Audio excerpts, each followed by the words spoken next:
Neste vídeo eu vou falar sobre a pessoa jurídica que explora atividade rural. Eu sou o Arlen Silva, professor de tributos federais e auditor fiscal da Receita Federal do Brasil. E este é o canal Tributário na Prática.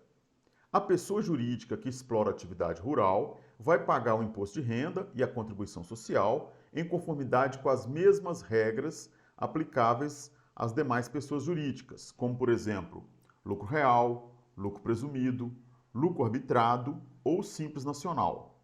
Contudo, existem regras especiais para a PJ rural. E neste vídeo eu vou me concentrar nessas regras especiais. Mas antes, vamos saber o que a legislação considera atividade rural.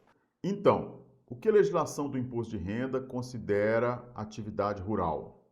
Agricultura, pecuária, extração e exploração vegetal e animal, exploração de atividades ou técnicas, tais como apicultura, avicultura, conicultura, etc. Cultivo de florestas que se destinem ao corte para comercialização, consumo ou industrialização. Venda de rebanho de renda, reprodutores ou matrizes. A transformação de produtos decorrentes da atividade rural, sem que sejam alterados a composição e as características do produto in natura, feita pelo próprio agricultor ou criador, com equipamentos e utensílios usualmente empregados nas atividades rurais, utilizando exclusivamente matéria-prima produzida na área rural explorada. Como exemplo aqui de transformação de produtos, nós temos, por exemplo, o beneficiamento de produtos rurais, como o descasque de arroz.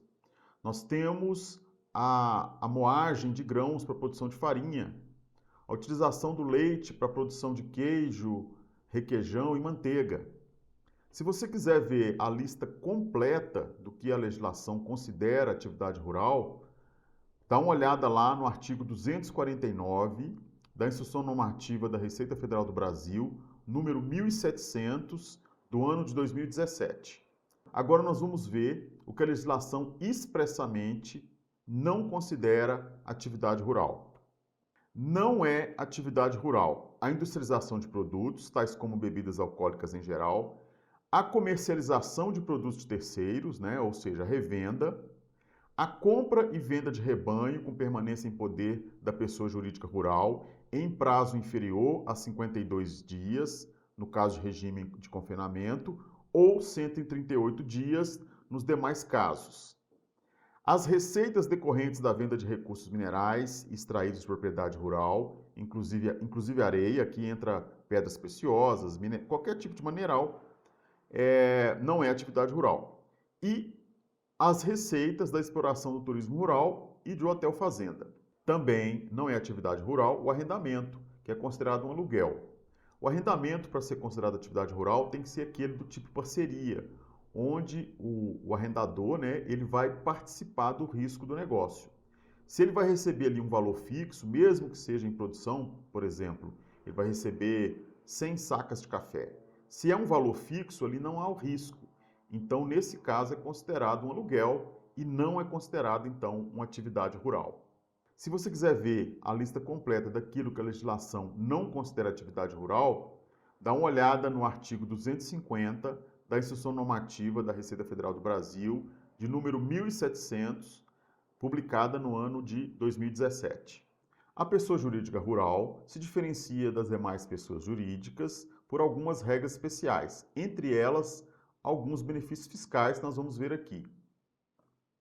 Então, nós temos a depreciação de bens do ativo mobilizado, depreciação acelerada de bens do ativo mobilizado, a compensação de prejuízos fiscais e algumas regras na legislação do PIS/COFINS de suspensão e alíquota zero. Inclusive, é fácil notar que no caso da depreciação de bens do ativo mobilizado e compensação de prejuízos fiscais, esses benefícios só vão ser aproveitados pelas pessoas que adotarem o regime do lucro real, porque os outros regimes tributários não têm despesa, nem com depreciação, muito menos compensação de prejuízos fiscais. A pessoa jurídica rural, ela pode depreciar os bens do ativo mobilizado integralmente no ano da aquisição. É um caso de depreciação acelerada, ou seja, 100% de depreciação no ano de aquisição. E como é que ela vai fazer isso? Ela vai contabilizar a depreciação na taxa normal, de acordo com as leis comerciais. Vai fazer esse registro lá na contabilidade. Já a diferença entre esse valor contabilizado, isso no ano da aquisição, entre o valor contabilizado e o valor e o custo de aquisição daquele bem, ela vai excluir lá na parte A do LALUR. E esse valor vai passar a ser controlado lá na parte B. Nos anos subsequentes, o que a empresa vai ter que fazer? Ela vai contabilizar a depreciação na taxa normal, de acordo com a contabilidade, e a partir daí ela vai fazer adição daquele valor lá na parte A do LALUR. Por quê? Porque ela precisa neutralizar o efeito dessa despesa que foi contabilizada, porque ela já aproveitou toda a depreciação lá naquele primeiro ano, já aproveitou a depreciação integralmente. Para ficar mais claro, deixa eu mostrar aqui um exemplo. Então, neste exemplo, eu tenho aqui, né, a depreciação acelerada de um ativo imobilizado no valor de R$ 10.000. É um veículo, né, foi adquirido um veículo para ser utilizado na atividade rural no valor de R$ 10.000. E a taxa de depreciação desse veículo, de acordo com a legislação comercial, é de 20% ao ano. Então, nós vamos, então, fazer o lançamento da depreciação, 20% de 10 mil, R$ 2.000. Esse vai ser o valor, então, registrado lá na contabilidade como despesa de depreciação. Lá na parte A do LALUR, vai ser feita uma exclusão da diferença, né, entre o custo de aquisição e o valor que foi contabilizado como depreciação, que é R$ 8.000. Esses R$ 8.000, eles passam a ser controlados lá na parte B do LALUR. No próximo ano, nos anos seguintes, vai ser feita a contabilização da despesa com depreciação e esse valor vai ser adicionado lá na parte A do LALUR, de forma que esse valor, essa despesa aqui, fique neutralizada para fins fiscais. E vai fazendo isso até chegar esse valor estar totalmente depreciado e aqui o saldo, né, que era controlado lá na parte B do LALUR, também ele vai ser totalmente consumido, ok? Agora, mas o que acontece então se essa empresa sair do lucro real? Bom, se sair do lucro real não tem que fazer nada, porque esse lançamento aqui de adição, que é feito lá na parte A do LALUR, ele é feito para neutralizar a contabilização da despesa com depreciação. E se a empresa voltar, ela estava no lucro real, aproveitou aqui a depreciação acelerada desse bem, ela foi para o lucro presumido, passou um tempo no lucro presumido e depois voltou para o lucro real. Olha, se esse bem não estiver totalmente depreciado, ela vai fazer o lançamento normalmente da depreciação e vai fazer uma adição lá na parte A do LALUR, de modo a neutralizar o efeito fiscal desse lançamento de depreciação. Agora, se a empresa estava no lucro real, foi para o lucro presumido, e lá ela vendeu esse bem ou desviou esse bem para outra atividade, no caso do lucro presumido, ela vai ter que pegar esse valor, ela vai ter que pegar esse saldo, né, controlado lá na parte B do LALUR, e somar a base de cálculo do imposto de renda e da contribuição social. Uma última observação. E se a empresa desviou o bem adquirido para o ativo imobilizado, né, para outra atividade que não é considerada atividade rural? Bom, se ela utiliza esse bem parcialmente na atividade rural e parcialmente numa outra atividade, ela não precisa fazer nada. Agora, se esse bem for desviado integralmente para uma atividade que não é considerada atividade rural, ela vai ter que pegar esse valor e adicionar ao lucro líquido, se ela estiver no lucro real. Se ela estiver no lucro presumido, ela vai pegar lá o saldo remanescente também e vai somar a base de cálculo do lucro presumido. Já com relação aos prejuízos fiscais, é o seguinte: a pessoa jurídica que apura o imposto de renda pelo lucro real pode compensar prejuízos fiscais até o limite de 30% do lucro real apurado. A pessoa jurídica rural não está sujeita a essa trava de 30%, podendo compensar os prejuízos fiscais e a base de cálculo da contribuição social integralmente.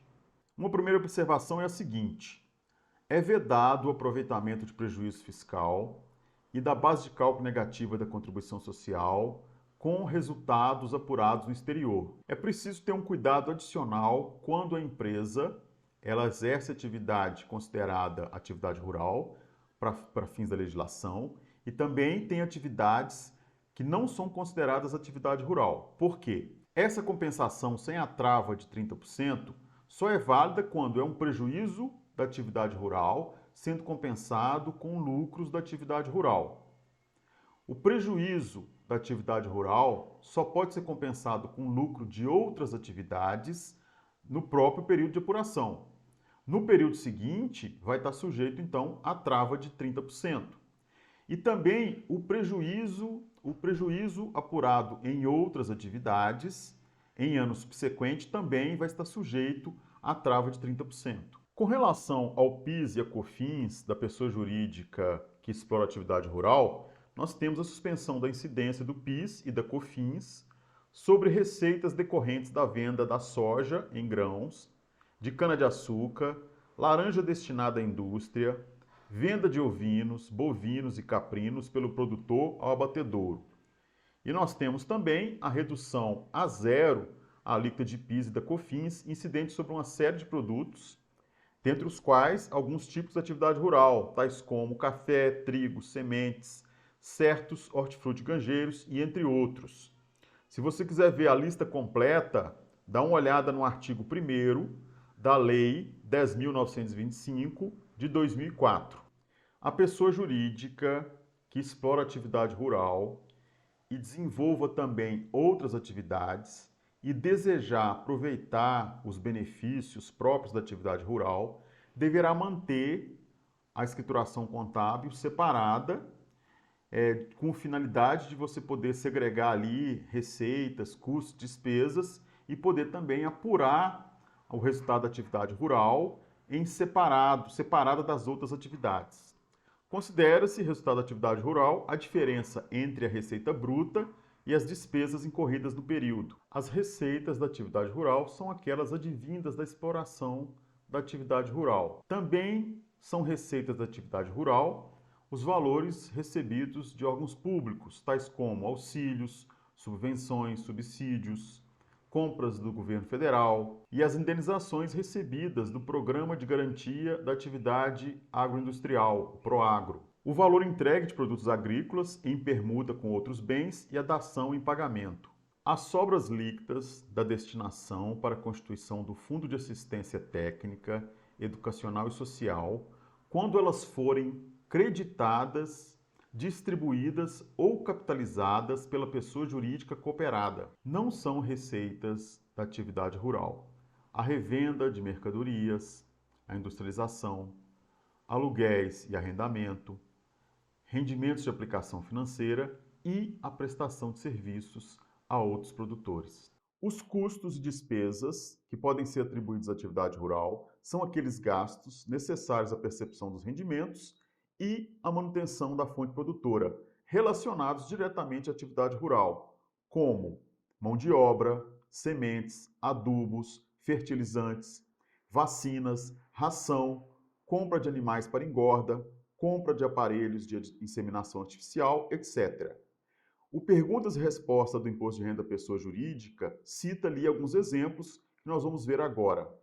Então, são exemplos de custos e despesas da atividade rural, o custo de demarcação de terrenos, cercas, muros ou valas, de construção ou de manutenção de escolas primárias e vocacionais, de dependências recreativas, de hospitais e ambulatórios para seus empregados, as despesas com obras de conservação e utilização do solo e de águas, de estradas de acesso e de circulação, saneamento e distribuição de água, as despesas de compra, transporte e aplicação de fertilizantes e corretivos do solo, o custo de construção de casas de trabalhadores, as despesas com eletrificação rural, o custo das novas instalações indispensáveis ao desenvolvimento da atividade rural e relacionados com a expansão da produção e melhoria da atividade. E por último, as pessoas jurídicas que exploram a atividade rural estão sujeitas ao recolhimento do Fundo Rural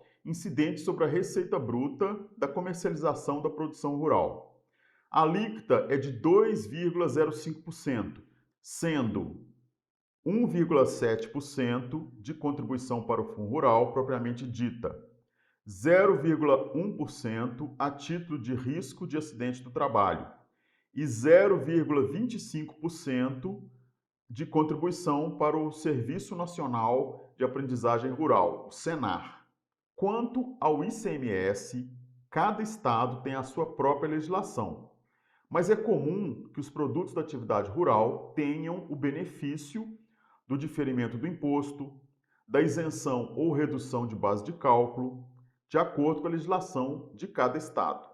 Fora o que foi dito neste vídeo, as pessoas jurídicas que exploram atividade rural estão sujeitas às normas aplicáveis às demais empresas, inclusive com relação às obrigações acessórias. Gostou do vídeo? Dê um like, se inscreva no canal e acione o sininho para você receber notificações de novos vídeos. Fique à vontade para fazer um comentário, sugerir um novo assunto ou até mesmo fazer uma pergunta que eu vou responder o mais breve possível. Eu sou o Arlen Silva, professor de tributos federais, auditor fiscal da Receita Federal do Brasil, e até o próximo vídeo aqui no canal Tributário na Prática.